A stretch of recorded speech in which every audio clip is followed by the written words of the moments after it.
नमस्कार दोस्तों, 12 अक्टूबर साल 1972 साउथ अमेरिका के यूरुग्वाय देश से एक छोटा सा चार्टर्ड हवाई जहाज टेक ऑफ करता है। यह हवाई जहाज जा रहा है चिली देश की राजधानी सांटियागो में और इसमें बैठे हैं कुछ हट्टे कट्टे रग्बी टीम के प्लेयर।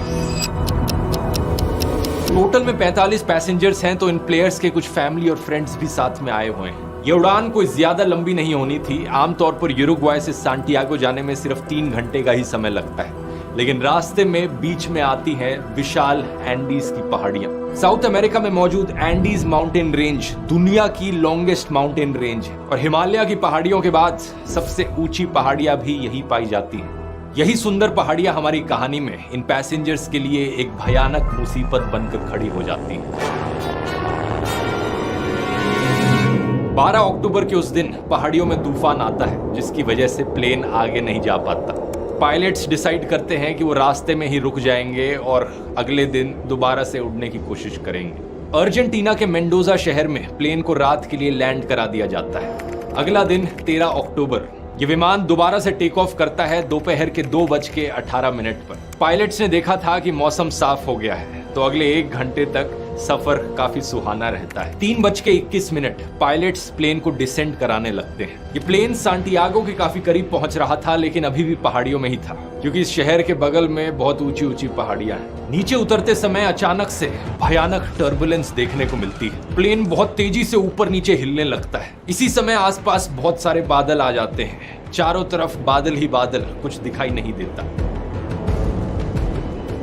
अचानक से प्लेन में अलार्म्स बजने लगते हैं और वार्निंग लाइट्स भी चमकने लगती हैं। किसी को समझ में नहीं आता हो क्या रहा है। पैसेंजर सीट्स में बैठे कुछ रग्बी प्लेयर्स बड़े निडर हैं। वो मजाक बनाते हैं इस टर्बुलेंस का। इन्हीं जोक्स के बीच एक पैसेंजर खिड़की के बाहर देखता है, तो उसे दिखता है कि बादल धीरे धीरे हटने लग रहे हैं, लेकिन फिर दिखता है कि पहाड़ी बहुत नजदीक है। जैसे ही हवाई जहाज बादलों से बाहर निकलता है, पायलट्स रियलाइज करते हैं कि उनके सामने बहुत करीब एक बहुत बड़ी चट्टान है। इमीडिएटली पैनिक में आकर वो प्लेन को ऊपर की तरफ मोड़ने की कोशिश करते हैं। एयरक्राफ्ट का ग्राउंड कोलिजन अलार्म बड़ी तेजी से बज रहा है। पायलट्स मैक्सिमम पावर लगा देते हैं ऑल्टीट्यूड गेन करने के लिए, उस पहाड़ी के ऊपर से बचकर निकलने के लिए, लेकिन अफसोस अब तक बहुत लेट हो चुका था। हवाई जहाज का पीछे का हिस्सा पहाड़ी से टकरा जाता है ऊपर जाते वक्त। प्लेन का जो पूरा रियर पोर्शन था वो अलग हो जाता है। पीछे की जो 2 सीटों की रो थी वो प्लेन से लिटरली हवा में बाहर उड़ जाती है। 3 पैसेंजर्स इसके साथ उड़कर हवा में गायब हो गए। कुछ और सेकंड तक ये प्लेन ऊपर जाते रहता है और फिर अचानक से ये नीचे गिरने लगता है। कुछ ही सेकंड बाद एक और कोलिजन, प्लेन का लेफ्ट विंग भी टूट जाता है। कुछ और पैसेंजर्स प्लेन से बाहर उड़कर नीचे गिर जाते हैं और अब प्लेन का सिर्फ फ्रंट पोर्शन बचा था, जो सीधा जाकर एक ग्लेशियर में गिरता है। 350 किलोमीटर प्रति घंटे की स्पीड से ये इस ग्लेशियर पे स्लाइड करता रहता है और 700 मीटर नीचे आकर फाइनली एक लास्ट टकराव होता है। प्लेन में सब कुछ तहस नहस हो गया। जो पैसेंजर सीटें थी वो प्लेन के बेस से फटकर बाहर आ जाती हैं। प्लेन का कॉकपिट पूरी तरीके से क्रश हो जाता है और 2 पायलट्स इमीडिएटली मारे जाते हैं।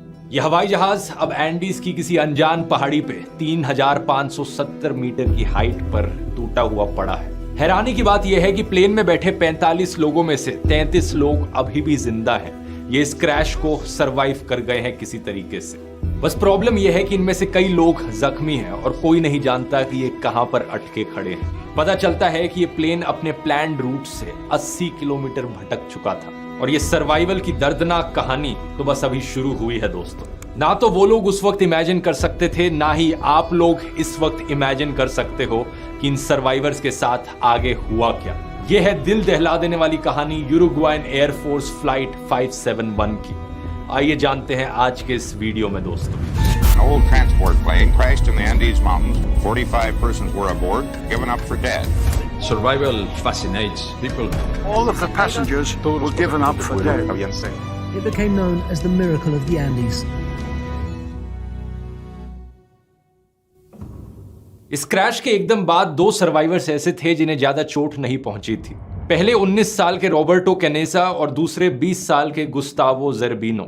ये दोनों लड़के मेडिकल स्टूडेंट्स भी थे, तो तुरंत ये काम पर लग जाते हैं ये देखने के लिए कि कौन कौन जिंदा बचा है और कैसे घायल लोगों की मदद करी जा सकती है। ये देखते हैं कि कई पैसेंजर्स ऐसे हैं जिन्हें बहुत सिवियर इंजरीज हो रखी हैं। इनमें से एक पैसेंजर है 23 साल का फर्नांडो पराडो, जो स्कल फ्रैक्चर की वजह से अब कोमा में है। जितना इनसे हो सकता था ये दो मेडिकल स्टूडेंट्स कोशिश करते हैं बचे हुए सर्वाइवर्स की मदद करने की। दूसरी तरफ इस प्लेन के गायब होने के 1 घंटे के अंदर अंदर ही Chilean air search and rescue service को नोटिफिकेशन पहुंच जाती है। 4 हवाई जहाज तैनात किए जाते हैं सर्वाइवर्स को सर्च करने के लिए। शाम से लेकर रात तक ये क्रैश साइट को ढूंढने की कोशिश करते हैं, लेकिन अनफॉर्चुनेटली इन्हें कुछ नहीं मिल पाता। रेस्क्यू सर्विस के ऑफिसर्स रेडियो ट्रांसमिशंस को सुनकर कंक्लूड करते हैं कि एयरक्राफ्ट बहुत ही रिमोट और इनएक्सेसिबल जगह में जाकर क्रैश किया होगा। प्रॉब्लम यह थी कि यह हवाई जहाज व्हाइट कलर का था और यह एक ऐसी जगह पर क्रैश किया था जहां चारों तरफ व्हाइट स्नो और आइस मौजूद थी। बर्फीली पहाड़ियों में इसे ढूंढ पाना बहुत मुश्किल काम था। 13 अक्टूबर की रात बचे हुए पैसेंजर्स बड़े होपफुल थे। उन्हें उम्मीद थी कि बस किसी तरीके से वो एक रात यहां गुजार लें, ठंड से बचने का कोई ना कोई तरीका ढूंढ ले, अगले दिन उन्हें कोई ना कोई तो ढूंढ ही लेगा। उस बर्फीली रात को 5 घायल पैसेंजर्स सरवाइव नहीं कर पाते। सर्वाइवर्स का नंबर अब 33 से नीचे होकर 28 पर आ गया है। इन जिंदा बचे लोगों ने प्लेन की बची कुची बॉडी को इस्तेमाल किया शेल्टर के तौर पर। लगेज का सामान, सीटें और बर्फ का ये इस्तेमाल करते हैं प्लेन के पीछे के हिस्से को क्लोज करने के लिए, ताकि अंदर ये गर्म रह सके। अगला दिन 14 अक्टूबर अर्जेंटीना, चिली और यूरुग्वाय के देश से 11 अलग अलग हवाई जहाज सर्च ऑपरेशन में लगते हैं। इन्होंने जो सर्च एरिया चूज किया था वो सही था। उसी सर्च एरिया के अंदर इस क्रैश साइट की लोकेशन भी मौजूद थी, लेकिन फिर भी वो इस क्रैश साइट को ढूंढ नहीं पा रहे थे। सर्वाइवर्स ट्राई करते हैं कि वो लिपस्टिक का इस्तेमाल करें प्लेन की छत पर SOS लिखने के लिए। वो S लिखना शुरू करते हैं, लेकिन जल्द ही रियलाइज कर लेते हैं कि उनके पास इतनी लिपस्टिक नहीं है कि वो सारे लेटर्स लिख पाए। फिर वो कोशिश करते हैं कि बर्फ में सूटकेसेस का इस्तेमाल करके एक बड़ा सा क्रॉस बना दिया जाए, ताकि सर्च एयरक्राफ्ट जो ऊपर घूम रहे हैं वो उन्हें देख लेंगे। लेकिन जल्द ही ये रियलाइज कर लेते